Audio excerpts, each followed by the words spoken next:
Ibrahimpatnam municipality ఎలక్షన్లో ఆకుల యాదగిరి అనే 19వ ward అభ్యర్థి మిస్సింగ్పై హెబియస్ కార్పస్ పిటిషన్ వేసిన నేపథ్యంలో కోర్టు స్టే ఇచ్చి తర్వాత ఒక స్టేని ఎత్తేసి తదుపరి ఎన్నికల నిర్వహణ కలెక్టర్కి ఇచ్చిన నేపథ్యంలో ప్రస్తుతం మనతో పాటు రంగారెడ్డి కలెక్టర్ నారాయణ రెడ్డి ఉన్నారు. సార్, కోర్టు డైరెక్షన్స్ ఇచ్చింది, collector will take next action అని. ఏంటి నెక్స్ట్ యాక్షన్ ఏమి ఉండబోతుంది సార్? ఎస్, మాకు నిన్ననే కోర్టు నుంచి ఆర్డర్స్ కూడా మాకు అందడం జరిగింది. సో ఫర్దర్గా ఇప్పుడు ప్రిసైడింగ్ ఆఫీసర్ అంటే ఆర్డీఓ ఇబ్రహీంపట్నం ఆ కోర్టు ఆర్డర్ ఇప్పటి వరకు అంటే మనం లాస్ట్ డే మనం ఆ యొక్క ఇండైరెక్ట్ ఎన్నికలను పోస్ట్పోన్ చేశాం కాబట్టి ఆ యొక్క డీటెయిల్స్ను అన్నీ కూడా మాకు రిపోర్ట్ చేయడం జరుగుతుంది. మా దగ్గర నుంచి మళ్ళీ ఎస్ఈసికి స్టేట్ ఎలక్షన్ కమిషన్కు రిపోర్ట్ చేయడం జరుగుతుంది. ఫర్దర్గా ఎస్ఈసి ఈ యొక్క కోర్టు ఆర్డర్ ప్లస్ ఆ ప్రొసీడింగ్స్ అంతా కూడా ఎగ్జామిన్ చేసిన తర్వాత ఫర్దర్గా మళ్ళీ ఈ యొక్క ఇండైరెక్ట్ ఎలక్షన్ కోసం కండక్ట్ చేయడానికి నోటిఫికేషన్ ఇవ్వాల్సిన అవసరం ఉంటుంది. సో ఆ నోటిఫికేషన్ ప్రకారంగా మళ్ళీ తదుపరి ఎలక్షన్కి సంబంధించిన యాక్షన్ తీసుకోవడం జరుగుతుంది. ఈ రంగారెడ్డి కలెక్టర్ నుంచి ఎస్సీసీకి ఆల్రెడీ వెళ్ళిందా? నిన్ననే కోర్టు ఆర్డర్ వచ్చిందన్నారు. ఎస్సీసీ మనకు ఇక్కడ నుంచి ఎస్సీసీకి వెళ్ళిందా? దానికి ఎంత టైం పట్టొచ్చు సార్? ఎస్, మా కోర్టు ఆర్డర్ నిన్న రావడం జరిగింది. ఈరోజు పంపించే విధంగా చర్యలు తీసుకుంటా ఉన్నాం. సో దానిపైన అంటే నిన్నంతా కూడా కోర్టు ఆర్డర్ను ప్లస్ ఆ ప్రొసీడింగ్ అంతా కూడా స్టడీ చేయడం జరిగింది. ఈరోజు ఎస్ఈసికి రిపోర్ట్ చేసే విధంగా చర్యలు తీసుకుంటున్నాం. So SEC will take a call on this. మళ్ళీ ఎలక్షన్ నిర్వహించాలనేది counting process, chairman vice chairman election process నిర్వహించాలని డైరెక్షన్స్ ఇస్తుంది కదా.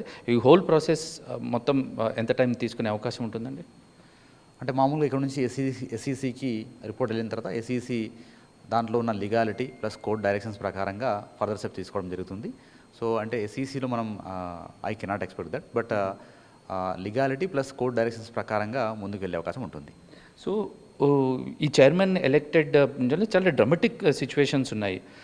బీఆర్ఎస్ క్యాండిడేట్ని అందరూ కలిసి ఒక వ్యక్తిని ఎన్నుకున్నారని, లాస్ట్ మూమెంట్లో అది కోర్టు ఆర్డర్తోనే ఆగిపోయిందని. సో ఇప్పుడు తను కూడా కోర్టుకి వెళ్ళాడు. ఆకుల యాదగిరి అనే వ్యక్తి కిడ్నాప్ అయినందుకు అది ఎఫ్ఐఆర్ నమోదైంది. ఇండిపెండెంట్ క్యాండిడేట్కి సంబంధించిన కిడ్నాప్ సంబంధించి అది ఎఫ్ఐఆర్ నమోదైంది. ఈయన సుదర్శన్ రెడ్డి నన్ను ఎన్నుకున్నారు కానీ ప్రకటించలేదని తను కోర్టుకి వెళ్ళాడు. ఇవేమైనా ఎఫెక్ట్ అవుతాయంటారు ప్రొసీజర్ లెంత్ అవ్వడానికి? అంటే ఎస్, మళ్ళీ ఫర్దర్గా కోర్టుకు వెళ్ళినట్టు తెలుస్తుంది. అంటే ఒకవేళ కోర్టుకు సబ్మిట్ చేసే ఎవిడెన్స్ ప్లస్ వాటి ప్రకారంగా మళ్ళీ కోర్టు ఏదైనా ఫర్దర్గా డైరెక్షన్ ఇచ్చే అవకాశం ఉండొచ్చు. సో ఆ విధంగా వస్తే మళ్ళీ ఆ యొక్క ఆర్డర్ని కూడా స్టడీ చేసిన తర్వాత మనం ముందుకు వెళ్ళాల్సిన అవసరం ఉంటుంది. బట్ ప్రస్తుతం అయితే మనకు నిన్న క్లియర్గా నిన్నటి ఆర్డర్లో మాత్రం ఇంతకుముందు ఇచ్చిన స్టేను విత్డ్రా చేసుకుంటున్నాం. So officers authorities can move forward అని ఇవ్వడం జరిగింది. కాబట్టి దాంట్లో ఇప్పటివరకు జరిగిన విషయాలను ప్లస్ కోర్టు ఆర్డర్ను ఎస్ఈసికి రిపోర్ట్ చేయడం జరుగుతుంది. ఎస్ఈసి దాని మీద ఫర్దర్గా డైరెక్షన్ ఇచ్చే విధంగా చర్యలు తీసుకోవడం జరుగుతుంది. ఎప్పుడు ఎలక్షన్ సిచ్యువేషన్ వచ్చినా ఇబ్రహీంపట్నంలో కొంత హీటెడ్ ఎన్విరాన్మెంట్ ఉంటుంది. 23rd అసెంబ్లీ ఎలక్షన్స్ అప్పుడు కూడా స్టోన్ పెల్టింగ్ జరిగింది. భారీ ఎత్తున ఇరు వర్గాలైంది.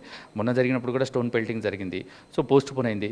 నెక్స్ట్ ఎస్ఈసి నుంచి మళ్ళీ రీఎలక్షన్స్ లాంటిది ఏమైనా వచ్చినప్పుడు ఆ టర్మ్లో గ్యారంటీగా కంప్లీట్ అవుతుందో అప్పుడు కూడా ఏమైనా ఇట్లాంటి ఇష్యూస్ వస్తాయి? How as a collector you gonna deal this?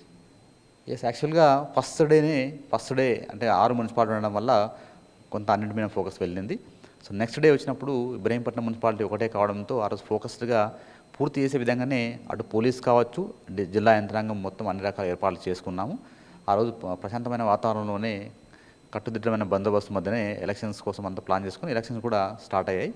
కానీ మీన్వైల్ మనకు హైకోర్టు నుంచి స్టే రావడం వల్ల ఆ రోజు ఆ ప్రొసీడింగ్స్ను అక్కడితో ఆపాల్సిన అవసరం వచ్చింది. సో ఫర్దర్గా స్టేట్ ఎలక్షన్ కమిషన్ మనకు నోటిఫై చేసి డేట్ ఇచ్చిన తర్వాత తప్పకుండా జిల్లా యంత్రాంగం 2 రకాలుగా, ఒకవైపు అడ్మినిస్ట్రేషన్ వైపు, రెండో వైపు బందోబస్తు వైపు, అటు పోలీసు ప్లస్ మేము ప్రాపర్ కోఆర్డినేషన్తో తప్పకుండా ఎలక్షన్ చేసే విధంగా చర్యలు తీసుకుంటాం. నెక్స్ట్ ఎలక్షన్ అప్పుడు కూడా మొన్న జరిగినట్టుగానే భారీ బందోబస్తు ఉండే అవకాశాలు ఉంటాయి యాజ్ ఎ సెన్సిటివ్ కేసు లాగా డీల్ చేసి? డెఫినెట్గా. ఎందుకంటే కొంతవరకు ఈ యొక్క ఇబ్రహీంపట్నం కౌన్సిల్ సంబంధించిన ఎలక్షన్ అనేది కొంత సెన్సిటివ్గా మారింది. కాబట్టి డెఫినెట్గా బందోబస్తు విషయంలో కావచ్చు అన్ని విషయాల్లో ప్రాపర్ జాగ్రత్తలు తీసుకొని ముందుకు వెళ్దాం. ఫైనల్ క్వశ్చన్, యాజ్ ఏ కలెక్టర్గా మల్టిపుల్ ఎఫ్ఐఆర్లు నమోదయ్యాయి ఎలక్షన్ కౌంటింగ్ ప్రాసెస్లో భాగంగా. ఈ ఫర్దర్ ఎలక్టెడ్ ప్రాసెస్లో ఈ ఎఫ్ఐఆర్లను ఏమైనా యాజ్ ఏ కలెక్టర్గా మీరు కన్సిడర్ చేసి ఆర్ ఎంక్వైరీ చేసి ఎందుకు ఉంటుందా? ఎలా ఉంటుంది యాజ్ ఏ కలెక్టర్? ఇక్కడ ఎక్కడైతే మోడల్ కోడ్ సంబంధించిన కంప్లైంట్స్ ఉన్నాయో మోడల్ కోడ్ సంబంధించి ఆ మోడల్ కోడ్ ఆఫ్ కండక్ట్ కింద వాటిని డీల్ చేయడం జరుగుతుంది. తర్వాత మిగతా ఎలక్షన్ ప్రాసెస్ సంబంధించి ఉంటే వాటికి సంబంధించి ఎలక్షన్ సంబంధించిన రూల్స్ ప్రకారంగా వాటిని డీల్ చేయడం జరుగుతుంది. సో అంటే ఇక్కడ కౌంటింగ్ ఈజ్ డిఫరెంట్. ఇవన్నీ కూడా అంటే ఎక్కడైతే తప్పు జరిగిందో, ఒకవేళ తప్పు జరిగితే తప్పు తగ్గట్టుగా పనిష్మెంట్ ఉంటుంది. కాబట్టి ఎఫ్ఐఆర్స్ అయితే ఏవైతే అయినాయో ఆ రిలవెంట్ సెక్షన్స్ కింద ఎంక్వైరీ చేసి వాటి మీద ఫర్దర్ యాక్షన్ తీసుకోవడం అనేది జరుగుతుంది. రిటర్నింగ్ ఆఫీసర్ ముందు ఒక కౌన్సిలర్ అభ్యర్థి ఇంకో కౌన్సిలర్ అభ్యర్థిని బెదిరించారని కూడా ఒక ఎఫ్ఐఆర్ కూడా నమోదైంది. దాన్ని ఎలా చూస్తారు? ఎస్, డెఫినెట్గా ఒకవేళ ఏదైనా model code of conduct violation జరిగి ఉంటే, ఇప్పుడు తప్పకుండా మీటింగ్ అనేది కంప్లీట్ వీడియో సర్వేలెన్స్లో జరిగిన మీటింగ్ అది. సో కాబట్టి police can examine it, police can what is that they can file the charge sheet. కాబట్టి దాంట్లో మనకు విత్ ఇన్ ద హాల్లో జరిగిన ప్రతిదీ కూడా మనకు వీడియోగ్రఫీ ఉంది.